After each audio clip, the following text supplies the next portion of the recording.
the biggest topic of the week, if not the month, if not the year. Gayle King and Kobe Bryant. And Snoop Dogg, of course. So, you know what I'm saying? Snoop was not chasing clout, though. Okay. I'm going to let Terry get into it of why America is upset with Gayle King. Because, see, people are not understanding why. Because we lost track. Everybody lost track and focus because the Dr. Michael Eric Dyson, right. when he started talking about trashing black women and all of that, he got off key. We were upset with Gayle. Tell them why we were upset with Gayle, Terry. Well, the reason why we're upset with Gayle King and the reason why everyone is upset with Gayle King and Oprah Winfrey is because there seems to be a pattern of relentless criticisms of black icons by these two individuals. A pattern. There's a pattern. There is a relentless and unending, incessant, I should say, pattern of denigrating and defaming our African American heroes. And so when CBS aired on Twitter the clipping of her interview with Lisa Leslie, in which she asked repeatedly about Kobe Bryant and a 17-year-old sexual assault case, a lot of people took offense to it because they thought that it was a play. It was another play for her to hit a home run, to get another Emmy award-winning attempt at getting an Emmy award by downing another black man, as she did with R. Kelly. Yeah, because she definitely got the Emmy for the R. Kelly thing. Exactly. Definitely got so a lot of people saw this as an attempt for her to get another Emmy award because of the fact that when she did with R. Kelly, she won an award. And she was also named one of Time Magazine's 100 most powerful, influential people. So a lot of people saw this as an attempt for her to hit another home run, get another Emmy award off the back of in the memory of Kobe Bryant. So Snoop Dogg lost his mind. He took it too far, but Snoop Dogg was acting out of anger. Can you remember the exact verbiage that he used? Yeah. Are we allowed to use strong language in this situation? You can say the B word, but I like the dog here thing. Oh, okay, yeah. So he responded like a shotgun pellet. Did he lambasted her? Is that your word? Yeah, he lambasted her, and he denigrated her by calling her the B word, calling her a dog-haired B word, and then saying that she needs to back off or else the community is going to come and get her. Obviously, Snoop Dogg took it way too far. We know that. The problem is that, the criticism and the blowback on Snoop Dogg obscures the fact that many people believe, particularly urbanites, black women, black men and women, believe that it was inappropriate to her to probe into a 17-year-old case when Kobe Bryant had not yet even been put into the ground. The smoke is still billowing in the air from the helicopter crash, and you're asking about his 17-year-old case. You got a woman at home, Vanessa Bryant, who has to find two caskets. Not one casket, but two. But two. And she's got to bury two people. But here you want to find out and probe and dig into a 17-year-old case where the man was not found guilty. So a lot of people took offense to that, and Snoop Dogg basically responded, like I said, like a shotgun pellet. And he was basically on the receiving end of a great deal of criticism for the way he addressed her. And I don't think that anybody will dispute that his words were incorrect.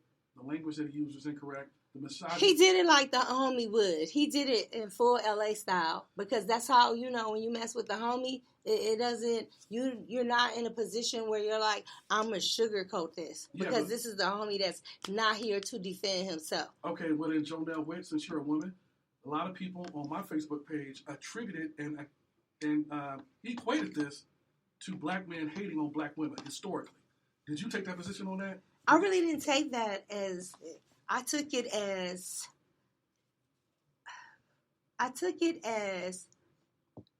if that was your brother, baby brother, and somebody brought up some allegations when all we should be doing is focusing on mourning right now. Okay. We're focusing on mourning.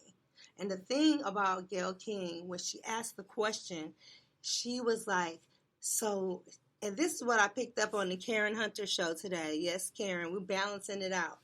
she was like, so Lisa, did you you wouldn't know if that was how he did. When Lisa was like, well, I never experienced it. She was like, Right. but would you know as a friend? When she said, will his legacy be tarnished in your opinion? And she said no, that should have been end of story, moving on. Yeah, and let me interject here. I think that's what the problem is, because I think that I do believe that Gayle King was doing her job.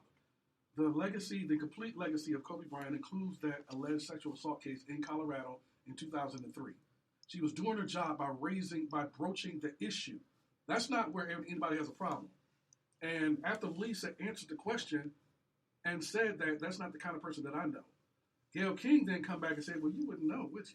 It was almost, her whole tone changed. Her whole tone was almost as if she was on a witness stand. Right, she was invalidating. She went from a reporter to a judge or an arbitrator. Yes. So she was judging Lisa Leslie's answer and invalidating her answer as if she knew the answer to the question, which was why Snoop got a lot of people got upset, because we're saying to ourselves, if you don't like Lisa Leslie's answer, then why did you ask the question, a follow-up question? Well, you wouldn't know, would you? But wait a minute. She wasn't even there to talk about that. See, she lured Lisa Leslie in. Now, here's the deal. She lured her to sleep. If we see Gayle King and Lisa Leslie on the camera, do we care? We don't. Because Lisa Leslie ain't been in the news since she was playing with, or actually the last time Lisa Leslie was in the news was when her toes was hanging over her shoes on the carpet. Oh, they boy. Zoomed in on the red carpet and got her feet hanging on the ground, and that was the last time I seen news about her. Right, she hasn't been in the news a lot lately. However, Lisa Leslie is she's a pro. She's a WNBA legend. She's a champion. She grew up. Her and Kobe were best friends. And she's an icon. She's an icon to these little girls playing basketball, and she is an icon because look at her history in the WNBA. She's period. So you don't approach icons like that. Here's my thing. Would she have asked Snoop Dogg that question if he thought it? No. Would she have asked anybody, Jay-Z and Beyonce, that question? She wouldn't have asked Kobe that question if he was but still alive. She thought that Lisa was so pressed to get pressed that she picked her out, you know? And she's also demure and kind of docile in terms of being a public figure. She's not outspoken. She's not the kind of person that'll clap back at you. So she picked the right person, she thought. She thought that she had found a weak rabbit, and that she can go ahead and just rip it apart right on the air and get herself another Emmy Award. I really believe, I might be wrong, but I really believe that Gayle King was going after another Emmy Award. And I thought she was trying to get on the 2020 list of the Times 2020 list of the most powerful people and the most influential people in the world. She was. Then I do not believe that she did it in the best interest of Lisa Leslie or Kobe Bryant. Now, here's the problem. Gayle King never apologized to Vanessa Bryant for the demeaning and intrusive. It was basically invasive surgery that Gayle King was trying to perform on Kobe Bryant after his death. So listen to her. Gayle King could have done the autopsy, not the medical examiner, because Gayle King was the one trying to open up his body and examine him after his death. Yes, she was. Now let's hear the lackluster comment of the backlash from Gayle. Just listen up, you guys. I want y'all to hear what she had to say. Yeah, check this out. Time friend of Kobe's to talk about his legacy and their friendship.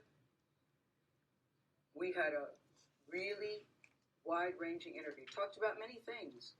His career, his passion, his sense of humor, the way he was mentoring other people, how he was starting his next chapter. It was wide-ranging. And yes, we talked about that court case, because that court case has also come up. And I wanted to get Lisa's take on it as a friend who knew him well, what she thought, where that should stand. She wanted her take on it. And I thought she's lost for It words. was very powerful when she looked me in the eye as a member of the media to say it's time for the media to leave it alone and to back off. She was talking to you. In the course of the interview, I asked follow-up questions because I wanted to make sure that her position and perspective were very clear. And I felt really good. What does that even mean? Really good about the interview. So she just said she felt really good about the interview. Salacious part, when taken out of context and put it up online, for people who didn't see the whole interview is very upsetting to me, and that's something I'm going to have to deal with them. I have. You know what? I can't take it no more. I can't take no more. I can't do this anymore because I can't produce fake tears for a woman who did not care about Lisa Leslie, and it didn't look like she cared about Kobe Bryant, and she damn sure didn't care about Vanessa Bryant and her feelings and how Vanessa Bryant would feel listening to this while she's trying to mourn and trying to plan the funeral of not one but two of her children. I mean, two of her loved ones, immediate members of her family. She didn't think about Vanessa Bryant and how she felt about losing a child that she gave birth to. She carried her, and no parent should ever have to bury their children, but she has to bury not only her child, but her best friend, her husband, Kobe Bryant. And here comes Gayle King, so concerned about Vanessa Bryant that she wanted to reopen up the case and reopen Kobe Bryant's body and perform an autopsy about a 17-year-old case that she didn't dare ask Kobe Bryant while he was alive. You had between 2003 and 2020 to ask Kobe Bryant about that case if you really cared about it, but you didn't. Okay, so there you go. There you go. Well, all of a sudden, when he can't defend himself, right? When Kobe Bryant is no longer here to defend himself and clap back at your dumb questions, now you care. Yeah, whatever. Now you care. Now here's the problem. Gayle did not ever take accountability. And she even said, as you guys just heard, I actually was very satisfied with the interview and how it went. Yeah, y'all heard that, right? Now, see, that's the part that's really, really sad. The only thing she should have been saying is, like Snoop did, you know what? I would like to apologize to Vanessa Bryant, to the whole Bryant family. What I said was out of line. Yes, Snoop, I was out of pocket, as you put it. I was out of pocket. Let's talk about it privately, Snoop, and I'll explain my side. But I am sorry, and that's it. Yeah, but the thing is about it is that the reason why she's not going to apologize is because Gayle King doesn't think she did anything wrong. Oprah Winfrey doesn't think that she did anything wrong because Oprah Winfrey went on to the media. To the Today Show. And to the Today Show and started crying. The very next morning. Oprah started crying because, no, Gayle is not doing well. Wait a minute. Vanessa's not doing well. Vanessa's not doing well.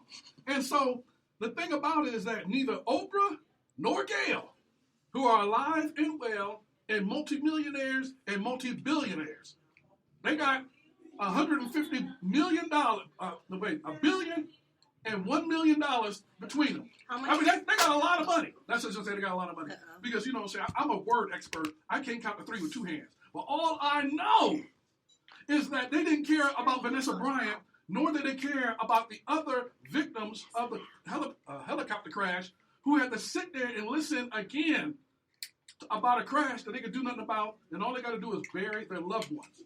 No. Did you hear Oprah apologize? No. Did you hear Gayle apologize? No. Did you hear anybody else associated? Oh, and then Susan Rice. Yeah, boy, wait a minute. Well, let me get the cameras together. Okay, she's trying to get the cameras together because Susan. I got something to say about Susan Rice. Terry is just mad. The former ambassador to the United Nations who was appointed by President Obama. And I can't believe that Susan Rice, actually, I can't believe that there was no clapback to Susan Rice because she issued a threat the same kind of threat that Kobe Bryant, that Snoop Dogg issued to Gayle King. Wait. Oh, what happened? I want to get you on this camera. Oh, she wants to get me on this camera. I'm sorry. Yeah. That'll give me a little bit of time. That'll give me a little bit of time, Jacqueline Beasley Barnhart, for me to calm down. You know what I'm saying? Yeah. And I took it to another level. You know what I'm saying? It's just, and don't forget about this side. Oh, yeah, don't forget about that side. Okay. Wait a minute. Can you see yourself? Yes, I can see myself. Okay. All right. Is it red light? Tell me when I can start on. Yeah, I see the red light. Okay, there you go. Okay, so I can start on Because Susan Terry Rice? is letting them have it now. We going on to Susan Rice. Okay. Now tell these people about what Susan Rice did. Okay, Susan Rice is the former UN ambassador to the United Nations. She was appointed by President Obama. It was historic. She was the first black female to be in that position, I believe. Of course, Andrew Young was the first one back during the Carter administration. But anyway, I thought that was a great accomplishment. But here's the thing. after Snoop Dogg said what he said about Gayle King, a few hours after that, Miss Rice got on Twitter and social media, and she said that coming for Gayle King, she said, don't do that. You come for Gayle King, you coming against the Army, and you will lose and lose badly. And lose badly. And she said, back the F off. She said that. She told him, back the F off. You're coming against the Army, and you will lose badly. Well, that sounds like a threat. Yeah, that's kind of rude. Anytime anybody coming at me like that, I take that as a threat, and I'm ready to lay hands. Okay? Now, and that's why I think Snoop said two wrongs don't make a right. No, yeah, and I think Snoop was talking about, when he said two wrongs don't make a right, I think he was talking about the fact that he believes that Gayle King is wrong. He still thinks she's wrong. And then he said he's wrong about how he came at I think Gayle it King. was three wrongs. I think it was three wrongs. I think that Susan, and she's another one that's chasing clout. She's clout chasing. Because ain't nobody talked about Susan Rice in about 3 or 4 years. Right. Despite her historic and great accomplishment, ain't nobody looking for her. Ain't nobody checking for her. Ain't nobody checking and all for of her. a sudden, you're going to tell Snoop Dogg, somebody that you don't know and that you don't associate with and that you don't condescend to listen to his music, all of a sudden you are upset by his words. So therefore, if you're upset by his words and upset by his threat, how dare you then issue the same kind of threat that you said was wrong to be issued to Gayle King? That makes you, what do they call that word? A hypocrite. Yeah. So then, she was a straight up hypocrite. yeah, but since it was a woman coming at Snoop Dogg, I believe straight up there was no clapback against Susan Rice. Plus, Gayle King and Susan Rice, they're part of the establishment. So they said, not the establishment. Remember, like on Living Color? Are they part of that establishment, like on Living Color? Yeah, yeah. So I believe that she escaped the necessary and deserved clapback for issuing a threat at Snoop Dogg. Because in this country, vigilantism is not allowed. It's against the law. So whether it's physical or non-physical, being a vigilante is not the right thing to do. Either in the Bible or for practicality, for practical reasons. And here's the thing. We're like, why would Gayle need to clout chase? Gayle would not need to clout chase because she already has clout. She got clout with the R. Kelly. Was that interview just not big enough? Was that it? Well, what reason does she have to chase clout? She got money. She got fame. Well, narcissists are addicted to oh, attention. yeah. Narcissists are addicted to attention. Narcissists are addicted to attention. Right, because we already got one in the White House, and we already know the results of that. Right. He is absolutely addicted. Like Chris Rock Spooky, he's addicted. He got, you can see the white stuff around his mouth, or maybe the orange stuff around his mouth, because he's like a crack addict looking for attention and to pat himself on the back. Gayle King, I do not believe that she had legitimate reasons, and I don't think she really had. The spirit of the interview didn't strike me as right. I don't believe that she had the best interest of Lisa Leslie or Kobe Bryant or Vanessa Bryant when she was talking about and probing into Kobe Bryant's past. A past vindicated of the crime, and then you got people like the Washington Post reporter that was suspended for saying that calling him basically a rapist. Then you have a principal at a school somewhere talking about he's a rapist, and she had to resign. Yeah, why did the people even for something that they didn't do? Now these same people. About the let me tell you something about that. They're just miserable. Yeah, these same people who call Kobe Bryant a rapist, are the same people that voted for somebody who's now in the White House who said that you could just grab women's genitals and they'll like it. That part right there. That's ridiculous. The hypocrisy. It's utterly ridiculous, the hypocrisy. And yeah, so that is the reason why we put Susan Rice on our list today. The Clout Chasers, people who are doing anything for clout. Yeah. Now wait a minute. What was the name of the special investigator? It was Dan something who got Jussie Smollett. Yeah. Oh, yeah, I think his Jussie, name was coming for you too. Oh yeah, for Greg. Yeah, as you all know, his name is Dan something. I'm looking it up. Right. Okay. Go ahead and look it up, and I'll go ahead and give you a little background noise background on it, as if you'd already know. Jussie Smollett has been indicted again by the Cook County special prosecutor, Cook County, Illinois, on 6 charges of lying to the Chicago Police Department. So Jussie Smollett has to enter back into our list of doing anything for clout because a lot of people believe that he was being untruthful and the entire it was a. But wait a minute. Do we say Jussie is doing it for clout, or the special prosecutor Dan Webb? Okay. The special prosecutor Dan Webb was like, he was the one that brought it up, and he's the one who indicted him. Like, and this was all because of the lady. What was she? I don't know her position. Oh, okay, yeah. She's the one who dropped the charges. Right. Okay, so let me tell the folks. Yeah, they were Cook like, County, ooh. right? Cook County State's Attorney Kim Foxx dropped the charges last year of 16 felonies. She dropped all 16 felony charges against Jussie Smollett. At that point, if I was Jussie Smollett, I probably would have booked a plane to Europe or the South Pacific, and you wouldn't be able to find me. Right. But that's just me. But Jussie Smollett has been found. He's here in America. He decided to stay, and a special prosecutor was appointed, and now he hasn't gotten a 6-count indictment against Jussie Smollett. And worse for Jussie Smollett is the fact that the Asundaro brothers, the Nigerian-American brothers, who allegedly helped to manufacture and engineer this fake Fox, this fake beatdown, they are going to testify against, they said they're ready to testify against Jussie Smollett.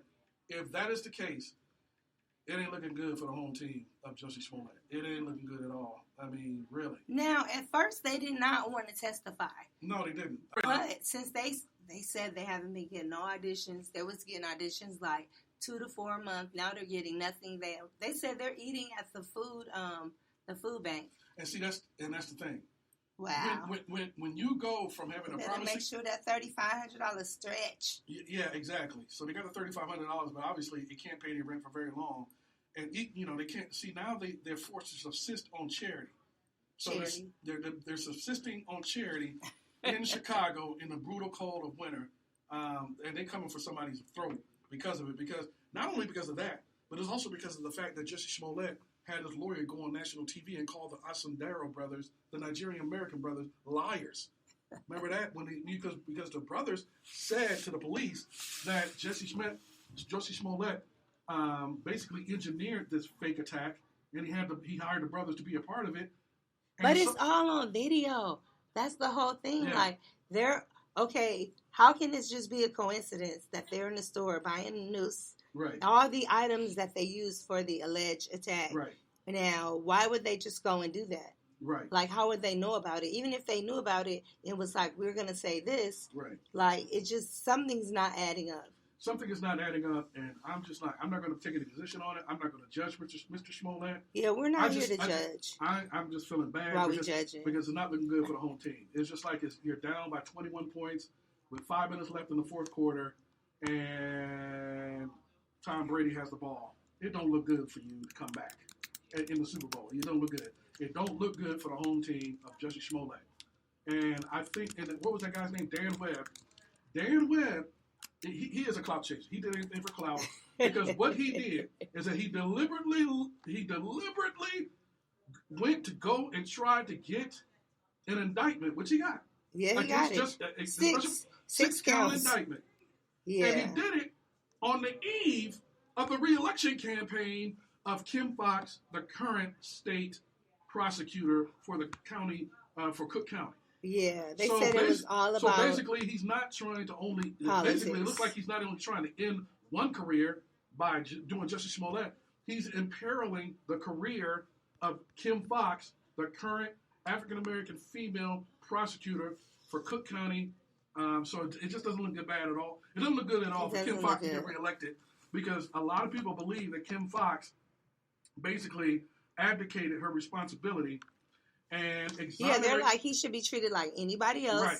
Because if it was anybody else, they probably Joe dropped Blow the on the streets. And how do you? I was walking the subway in the middle of the night to get a sandwich. The whole story just was kind of crazy. The whole story looks bad because first of all, and anybody who has seen that, oh my God, what's that comedian's name? It's Dave Chappelle, man. Dave Chappelle, that's him. Dave Chappelle. He lives in Ohio. Okay. I'm like, you should have said from Africa. Oh, okay. They ran to Africa. But man, if you've seen that clip by Dave Chappelle, I was crying, laughing because he said, first of all, it was just the irony of it all. It's 2 a.m. It's 2 a.m. It's January in Chicago. Boop, boop, boop. Look. I've been in Chicago once in the winter. I don't ever have to ever return to Chicago. But wait a minute, you're January. a celebrity. Terry, would you like to have someone escort you? Oh, no, I'm good. Right. And everybody knows who you are. Right. You're a star, but you're going to go out in the middle of the night by yourself to go to Subway. But we're not here to judge you guys. No, we're not here to judge. Dave Chappelle judged. So yeah, go look at that clip. And Dave Chappelle, oh my God, that was so funny.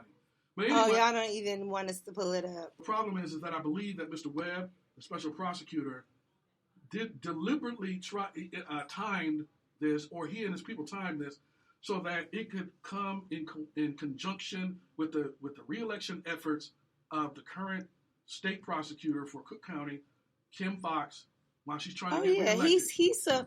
He's a politician, so you have to know that everything a politician does is intentional. Right, and then he impugned her investigation, saying that there was no reason for her to drop the charges. And you know what? She did not have adequate, sufficient information. She said that she dropped it because it was insufficient evidence, and if he was not a celebrity, she said that the charges, just like they did. But wait a minute, did you watch the argument between Adrian, Jeezy's girlfriend? No. Is it Jenny Ma? I think it was Jenny Ma and Amanda on the reel. Seals. Yeah, because Amanda Seals, she is on top of her game. She knows her stuff. And she will clap back at And she was saying the reason, I'm with Wendy Williams. She's like, Chicago, all the crime and drugs and everything y'all got to deal with, y'all should just chalk this up. Y'all already tried it. We already tuned in, wrote the book about it, got the t-shirt, got the hat, let it go. Right. Because how many white men get on charges for stuff and they get a slap on the wrist and they let it go? And that brings up a great, great point. So that's why she was saying that if he was not a black man, or maybe a black gay man, I don't know if they cared about this, but I really feel like, okay, number one, they was like, he wasted the taxpayers' money with the whole charade. Right. And you should never cry wolf, period. Allegedly cry wolf. Because if that really happened to him, I feel bad for him. Right. But even when I go back on an illness or something that I had, I cannot even tell you the story of my pain without tearing up. I'm going to start crying and everything. I'm not going to tell you the story of how I was in chemo and da-da-da-da. And just me thinking about the agony of it all, I will break down. And this wasn't what we saw from Jussie. So, I don't know. He's not talking. He looked pretty angry when they stormed out that courtroom. Chicago, Fox 5 had it. And it was not cute. But we have to tune in February 24th. Yeah, February 24th is his, and they probably will have it live. They're going to have it on every news station in the country is going to be in Chicago. Ooh, should we go to Chicago? Maybe we should. I think we should go to Chicago. Well, you know what? The All-Star game is this weekend, so we might as well go. The NBA All-Star game. Oh, wait a minute. February 24th is the same day. Now, see, this is the trick. He's going to court on the same day as Kobe Bryant's memorial at the Staples Center. Oh, that's interesting. And the same day after the NAACP Image Awards, which Jussie would have been at. I know him. He attends every year faithfully. He would have been there. Did he go last year? Yep. Okay. And the year before that, and they love him. Well, yeah, you know what? What if he goes? I think he may show up. No, I don't think. Black China showed up at the hair show. She showed up at the hair show looking rough. No makeup, no eyelashes, no nothing. Tennis shoes, sneakers, and matching sweater and jeans. And then within 24 hours, she was at the Oscars, suited and booted, tits out, tat out, legs crossed, walking the carpet. For those of you who don't know, was she chasing Clout? Black China? What? Black China. What about her? Everyone wanted to know why was Black China invited to the Oscars, period. Harvey Levin was like, she's not a film star, she's not a movie star. And they tried to say she does have a show on Zeus. And they're like, no. Why did she was a +1. They did dig to the bottom of it and found out she was a +1, so she technically wasn't invited. Right. But was she there to clout chase? Yeah, she was clout chasing. But I mean, I'm not mad at her. I mean, it is the Oscars. But I mean, they needed somebody with personality at that show because they had experienced the lowest. They experienced the lowest rate. They experienced the ratings came back and it was the lowest Oscar awards in like a decade. So they needed somebody of personality. And the Harriet girl did not win. The British Black Harriet. Well, I mean, I didn't expect her to win. I wanted her to win. They would have been pissed. You see, nobody's talking about the winner of the female award. Did anybody black win anything? Oh, Matthew Cherry. Shout out to Matthew Cherry. Yeah, shout out to Matthew. But I wanted to bring back something that you brought up that was a good point. Okay, go back to it, Terry. I thought the fact that I forgot to bring up the fact that tell the people right here too. Oh, I thought that one of the things that I thought that was a very important point that Snoop Dogg brought up in regards to Gayle King was the fact that Gayle King and Oprah Winfrey have been in close proximity and have been seen in proximity to a man named Harvey Weinstein. Now, in one photo, you see Oprah kissing Harvey Weinstein. In another photo, you see Gayle King hugged up to Harvey Weinstein. Now, guess how many syllables has Gayle King uttered about Harvey Weinstein? 0. She had a lot to say last year about Michael Jackson after Neverland. And as a matter of fact, after Leaving Neverland premiering on HBO, Gayle King put together a panel discussion to further dissect Michael Jackson and his actual accusers about his alleged rape of them. Look at him. And then, and if you can see that where she's kissing Harvey Weinstein, you can see that in the photo. See that in there. Those who are in our radio audience. But here's the key: one of you had a special on Michael Jackson, Leaving Neverland. Another one, Gayle King had a very long interview with R. Kelly. We don't have a problem with either one of those. But you are seen kissing and hugging up on Harvey Weinstein, and you haven't said one word about Harvey Weinstein. Not one piece. You haven't said one word about Kevin Spacey. You haven't said one word about C.K. Lewis, the comedian. You haven't said one word about the reported 220 men who were exposed, most of them white, exposed during the Me Too movement for sexual harassment and rape in Hollywood. The only people that you have brought up, Gayle King and Oprah Winfrey, have been Michael Jackson, R. Kelly, and Russell Simmons, and now Kobe Bryant. But you got nothing to say about probably, reputedly, the biggest pervert in the history of Hollywood, Harvey Weinstein, who allegedly raped and pillaged, well, not pillaged, but he raped and sexually assaulted, allegedly, dozens of women over the course of several decades, not 1 decade, not 2 decades, not 3 decades, 4 decades that he has allegedly assaulted women in Hollywood, and you two have not had nothing to say about Harvey Weinstein. What is it? What are y'all allergic to the name? See, this is why a lot of African Americans have believed that y'all have something against black men. That y'all have some type of agenda to assassinate the iconic stature of black men, of famous black men. Tell these people right here what yeah. That's why a lot of people believe that you guys have an agenda to destroy and assassinate the character of black men, because you've mentioned the few black men who are who have allegedly done so. None of them have been convicted yet. Russell Simmons hasn't been taken to trial. R. Kelly has not yet been in trial. Michael Jackson is dead. And then Kobe Bryant is dead. So you go after dead man, but you can't go after a man that's alive. Wait a minute. A white man that's alive, Harvey Weinstein. Bill Cosby had to get on his Instagram via the Underground Railroad and send out a message. Yeah.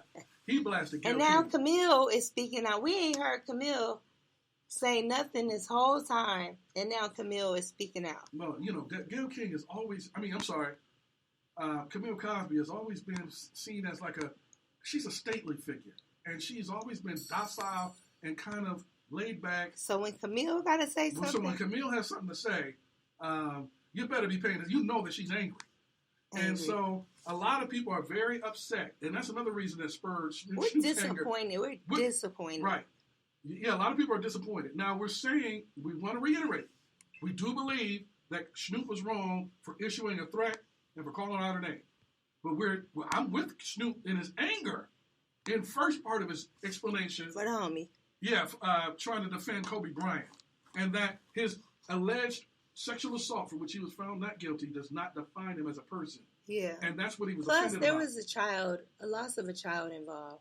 Yeah, there's a loss like, of... Where is the mothering? Yeah. The mothering right there. And it hurts even more because we found out during the later stages of her life that 13-year-old Gianna Bryant, had aspirations to attend the basketball powerhouse that is the University of Connecticut. She had a whole life ahead This of one her. had dreams, and so to see that snuffed out in a matter of seconds is extremely painful. And then people who are very close to Kobe Bryant, as Jonelle knows, she's from Los Angeles, or she says it, but she's from Los Angeles. No, she's from LA. She's from LA. And she's from South Central LA, so she knows all about oh my goodness, the adoration and the level of the adoration for Kobe I was Bryant. there when Kobe first was in the league, and you know, You was yeah. So but, so the level's pretty Gayle intense, King him. right? The level's pretty intense. Yeah, it's pretty intense. So a lot of people are just upset. So Snoop Dogg, while he was wrong for the latter part of his message where he threatened her and called her out of her name, I'm with him in anger because Gayle King did not have to ask that second question. She did not have to go further than to say, how do you feel about his complicated legacy? And then after Lisa Leslie gave the answer, Gayle King should have moved on to the next thing. You don't ask somebody a question and then invalidate it. Because she didn't invalidate her answer. Like, it almost sounded like the serpent. I'm going to go church on y'all, as they say. I'm going to go, remember when Eve and Adam was in the garden and they wasn't supposed to eat from that one tree? Okay. And the serpent was like, did you not know? And Eve was like, we can't eat from that tree. And Adam like, And it was like, did you not know? If you eat from this tree, you'll be just like God? And they was like, what? Just like when she said, how would you know? How would you know? It just reminded me of that serpent. Like that same tone. Her tone changed. See, you see, Jonelle? You was the serpent. You see what she's doing here? She's trying to equate Gayle to a serpent. To the serpent. Gayle, all things are lawful, but all things are not advantageous. Right. It's in the Bible. Right. So even though you legitimately could have did that, the grandmother in you, the big brother, the big mother, the big mama in you should have been like, Gayle, don't go there. No, don't go there. These people are hurting. They're moaning. A lot of people are resigned to the fact that they believe that Jussie Smollett is going to do some time. A year? It's been over a year. Yeah, and here comes Dan on election day. One of the most... Now, who's digging up stuff on Trump on election day, the day before? Right. Do anybody have any rabbits in their pocket for that? Right. No. I just think it's deplorable because you're spending so much of the state and the county and the city's resources devoted to one man who's now irrelevant. Jussie Smollett is irrelevant in Hollywood anymore. He has been defamed. He has been humiliated. And so he no longer matters in Hollywood. So he's not going to get a job for a while, if ever again. And he spends so much money to basically make him into dust and then put him in a little ring box. It's only going to be so much when you put him in a small ring box. When you have one of the most violent cities in the country, if not the world, you got during the summertime, you got up to 20 to 30 people getting shot and killed every weekend in the summers of Chicago, and then you're going to spend most of your resources going after a nonviolent criminal like Jussie Smollett, as if he violated the Patriot Act, as if Jussie Smollett suddenly joined ISIS. I mean, I don't understand why you are... They are acting like, you know what, no one got killed. Nobody got killed. No one got hurt. No laws. There wasn't no police out there like they had blown up 5 police cars. Right. He didn't steal anything. He didn't steal anything. He just told a lie. He just stole our attention. Yeah, but he allegedly told a lie. We have to say allegedly. Because I know how I feel, but I'm not going to say. He allegedly told a lie, and that's it. I'm going to end it on this note. Okay. Bangladesh, the producer, he said legends don't die, they get killed. And I just think it's pretty ironic how it always happens Grammy week. There was Whitney Houston Grammy week. There was Nipsey Hussle the week of the Grammys. And now it's Kobe Bryant the week of the Grammys. And even though these were all unfortunate circumstances, should the Grammys be moved out of LA? Is the Grammy week just bringing the worst out of people? Is that coincidental? These were legendary. We're not going to have no more legends left. Aretha Franklin is gone. I mean, John Witherspoon is gone. John Witherspoon. Bang, bang, bang. Yeah. It's like all of our legends are leaving us, and now we're going to be left with Meg Thee Stallion to carry the torch. No. To twerk the torch. No, we still got Beyonce. We still got Rihanna. I don't know. They're trying to cancel Jay-Z because of the whole NFL thing. Yeah. And we still got Janet Jackson. So yeah, she's touring again. Shout out to Janet Jackson, who just made the Music Hall of Fame, which makes the Jackson family the first family ever. Nobody has 3 members of his family in the Music Hall of Fame ever. You got Michael Jackson, you got Janet Jackson, and then you got the Jackson 5. Shout out to Janet. Terry, I think it's unanimous that we know who our winner is. Yeah. We spent most of this particular podcast episode of Anything for Clout talking about Ms. Gayle King. Yeah, maybe he gets the king crown and she gets the queen crown. Okay. Dan, what was his name? Dan something. Oh, Dan Webb. Yeah, Dan Webb. Special prosecutor Dan Webb is the guy who got the indictment, 6-count indictment against Jussie Smollett.